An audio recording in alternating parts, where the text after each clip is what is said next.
आप सुन रहे हैं समाचार एजेंसी ऑफ इंडिया की साई न्यूज में ऑडियो बुलेटिन। नमस्कार, आप सुन रहे हैं समाचार एजेंसी ऑफ इंडिया की साई न्यूज की समाचार श्रृंखला में मंगलवार 9 मार्च 2021 का राष्ट्रीय ऑडियो बुलेटिन।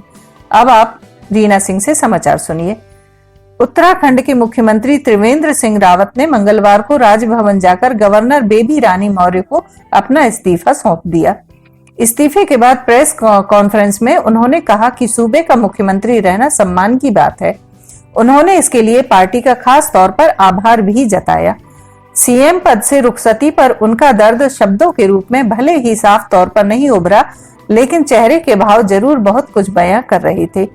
इस दौरान वह बहुत नाप तौल कर बोलते दिखे, लेकिन जब सीधा सवाल हुआ कि आपको इस्तीफा क्यों देना पड़ा, तब दर्द छलक ही गया। बोले, जवाब के लिए तो दूर दिल्ली जाना होगा। रावत ने कहा कि इस्तीफा पार्टी का सामूहिक फैसला था। वैसे बीजेपी के लिए उत्तराखंड में कोई पहली बार इस तरह का सामूहिक फैसला नहीं है। सूबे में आज तक बीजेपी के किसी भी मुख्यमंत्री ने 5 साल का कार्यकाल पूरा नहीं कर पाया है। साल 2000 में अलग राज्य के तौर पर वजूद में आए उत्तराखंड में कांग्रेस के नारायण दत्त तिवारी के अलावा किसी भी मुख्यमंत्री ने 5 साल का कार्यकाल पूरा नहीं किया। तिवारी के कार्यकाल को छोड़ दें तो सूबे में कांग्रेस भी सीएम को कार्यकाल के बीच में बदलती रही है। रावत का कार्यकाल करीब 4 साल का रहा। 4 साल में महज 9 दिन कम थे। बीजेपी से सूबे में अब तक जो भी मुख्यमंत्री बने, उनमें रावत का कार्यकाल सबसे लंबा रहा। उत्तराखंड में बीजेपी जब जब सत्ता में आई तो चुनाव से पहले मुख्यमंत्री जरूर बदला गया। 2000 में जब उत्तराखंड अलग राज्य बना, तब बीजेपी के नित्यानंद स्वामी सीएम बने, लेकिन वह साल भर भी पद पर नहीं बन पाए और भगत सिंह कोश्यारी को मुख्यमंत्री बनाया गया। 2002 में चुनाव हुए और बीजेपी हार गई। सरकार ने मंगलवार को कहा कि भारत बायोटेक कंपनी देश में एक इंट्रानासल वैक्सीन कैंडिडेट विकसित कर रही है, जो अभी क्लिनिकल परीक्षण के प्रारंभिक दौर में है। स्वास्थ्य राज्य मंत्री अश्विनी चौबे ने एक प्रश्न के लिखित उत्तर में राज्यसभा को यह जानकारी दी। उनसे पूछा गया था कि क्या भारत में कोविड-19 के लिए नाक से दिया जाने वाला टीका विकसित किया जा रहा है। चौबे ने कहा, एक intranasal vaccine candidate BBV154 Bharat Biotech International Limited द्वारा विकसित किया जा रहा है। यह वैक्सीन कैंडिडेट भारत में विकास के शुरुआती नैदानिक चरण में है। उन्होंने कहा कि अधिकांश टीके इंट्रामस्कुलर या सबक्यूटेनियस मार्ग से लगाए जाते हैं, किंतु इंट्रानासल टीके स्प्रे के रूप में लगाए जाते हैं और इसमें सुई रहित विकल्प होता है। कोरोना महामारी के फैलने के साथ ही मास्क और सोशल डिस्टेंसिंग के जीवन का हिस्सा बन गया है, लेकिन अब अमेरिका में लोगों को राहत मिल गई है। प्रशासनिक अधिकारी के मुताबिक जिन लोगों ने कोरोना वैक्सीन की पूरी डोज ले ली है, वे बंद स्थानों पर बिना मास्क के भी साथ रह सकते हैं। लोगों को यहाँ सोशल डिस्टेंसिंग की जरूरत नहीं होगी। सोमवार को centres for disease control and prevention ने नई गाइडलाइन जारी की है। वैक्सीन आने के बाद लंबे समय से लोग छूट की मांग कर रहे थे।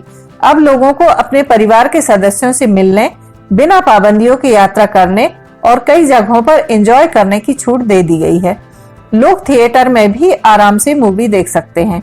सीडीसी के डायरेक्टर ने कहा, जैसे जैसे वैक्सीनेशन की मुहिम आगे बढ़ रही है, हम ज्यादा छूट दे रहे हैं। लंदन में भारतीय उच्चायोग ने भारत में 3 कानूनों के खिलाफ चल रहे किसानों के आंदोलन के बीच शांतिपूर्ण तरीके से विरोध प्रदर्शन करने के अधिकार और प्रेस की स्वतंत्रता के मुद्दे को लेकर कुछ ब्रिटिश सांसदों के बीच हुई चर्चा की निंदा की है। उच्चायोग ने सोमवार शाम ब्रिटेन के संसद परिसर में हुई चर्चा की निंदा करते हुए कहा कि एक तरफा चर्चा में झूठे दावे किए गए हैं।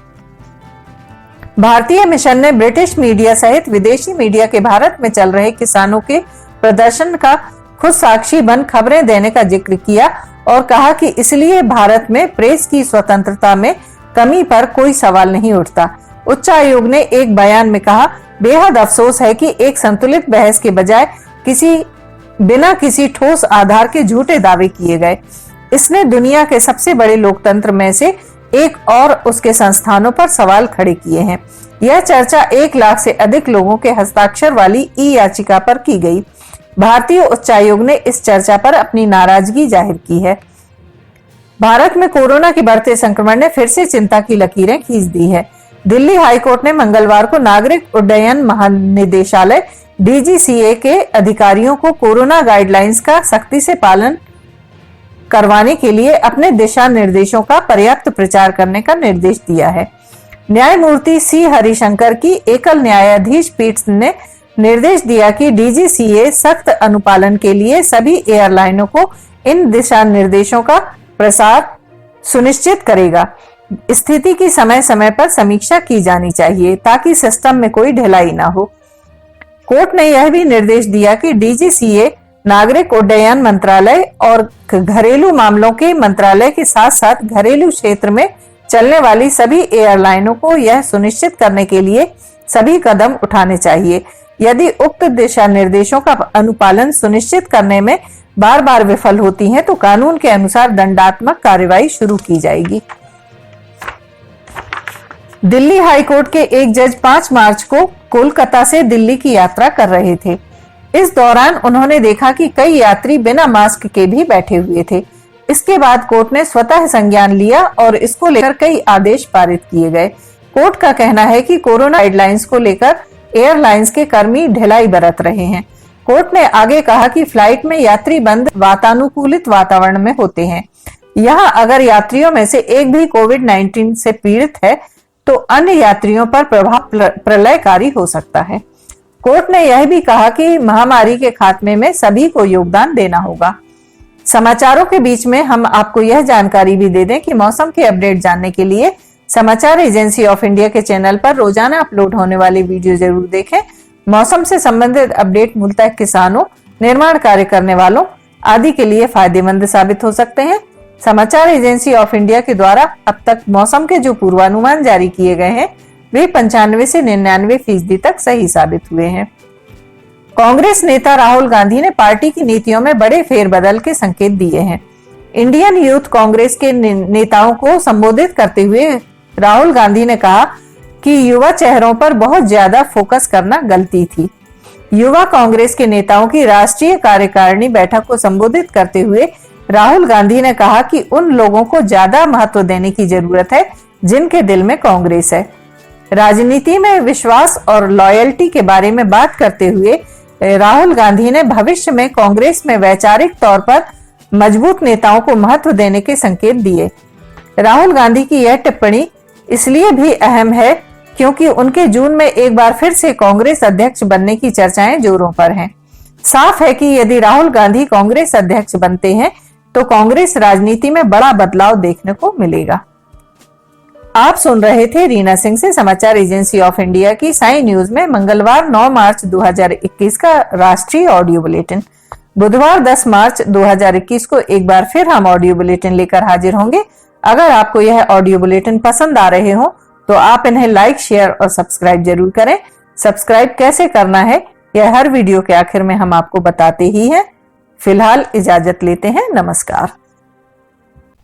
आइए अब हम आपको बताते हैं कि किस तरह आपको समाचार एजेंसी ऑफ इंडिया के यूट्यूब को सब्सक्राइब करना है। सबसे पहले आप ब्राउज़र खोलिए, ब्राउज़र में यूट्यूब टाइप कीजिए, या तो आपके पास अगर यूट्यूब का ऐप है तो यूट्यूब खोल लीजिए। यूट्यूब खोलने के बाद आप उसके सर्च बटन पर जाइए। सर्च बटन जो आपका ऊपर यहाँ पर दिख रहा होगा, इसमें आप ऊपर सर्च में जाइए, वहाँ LIMTY स्पेस दीजिए, KHARE ये टाइप कीजिए, लिमटी खरे। ये आपको लिमटी खरे खुला हुआ मिल जाएगा। लिमटी खरे अगर आप जैसे ही आपको ये मिलता है, आप ये राइट हैंड साइड में देखिए सब्सक्राइब, लाल रंग का सब्सक्राइब बटन दिख रहा होगा। इस सब्सक्राइब बटन को अगर आप क्लिक करेंगे तो ये आपको सबसे पहले कहेगा कि आप जो भी आपका अकाउंट है उसमें आप अकाउंट से लॉगिन करिए। अगर आप पहले से लॉगिन हैं तो आपको ये सब करने की शायद ही ज़रूरत पड़े। ये देखिए आप लाइव लॉगिन हो जाएंगे। यहाँ किनारे में आपको यहाँ पे इसका यूट्यूब का बटन दिख जाएगा। अब ये सब्सक्राइब जो यहाँ पर लिखा हुआ है लाल रंग से, इसको आप जैसे ही क्लिक करेंगे तो सब्सक्राइब आ जाएगा। फिर इसके बाजू में जो ये एक घंटी बनी हुई, घंटी में ऊपर ऑल को क्लिक कर दीजिए। इस तरह से आप YouTube चैनल को सब्सक्राइब कर लेते हैं और उसके बाद अगर आप इस पर क्लिक करेंगे तो यहाँ क्लिक करने के बाद आप देखिए यहाँ वीडियोस, प्लेलिस्ट सब कुछ आपके सामने मौजूद मिल जाएगी। इस तरह आप सब्सक्राइब कर सकते हैं।